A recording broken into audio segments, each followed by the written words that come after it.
বাংলাদেশ সেনাবাহিনীর জন্য প্রায় ৫,০০০ এন্টি ট্যাঙ্ক মাইন ক্রয়ের টেন্ডার দেওয়া হয়েছে। এই হেভি এন্টি ট্যাঙ্ক মাইনগুলো শত্রুর সাজোয়ানকে শুধু আটকে দেয় না, সরাসরি ধ্বংস করে। যুদ্ধক্ষেত্রে এদের বিস্ফোরণের ক্ষমতা এতটাই ভয়ঙ্কর যে এগুলো মাটির নিচে শত্রু ট্যাঙ্কের কফিন তৈরি করে রাখে। জ্যাভলিন এন্টি ট্যাঙ্ক সিস্টেমের পর এবার ৪,২১০টি নতুন এন্টি ট্যাঙ্ক মাইন অর্ডার দিয়েছে বাংলাদেশ সেনাবাহিনী। যুদ্ধের সময় বাংলাদেশের কোনো রাস্তা, কোনো ব্রিজ, কোনো ফাঁকা ভূমি শত্রু ট্যাঙ্কের জন্য নিরাপদ থাকবে না। বাংলাদেশের মাটি হয়ে উঠবে ট্যাঙ্ক হান্টিং যুদ্ধক্ষেত্র।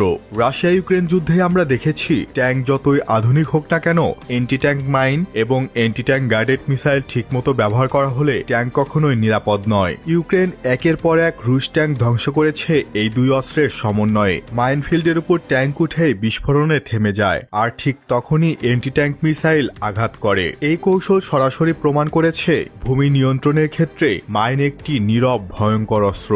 আপনারা জেনে থাকবেন যে বাংলাদেশ সেনাবাহিনী স্লোভাকিয়া থেকে PM-300 মাইন লেয়ার ভেহিকেল ক্রয় করেছে।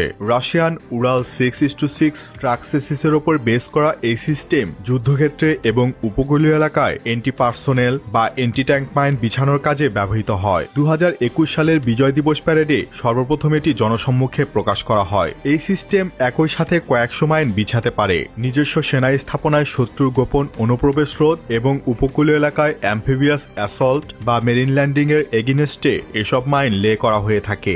উল্লেখ্য, বাংলাদেশ 1997 সালে মাইন উৎপাদন এবং ব্যবহার বন্ধ বিষয়ক চুক্তি, যা অটোয়া নামে পরিচিত, সেই চুক্তি স্বাক্ষর করে।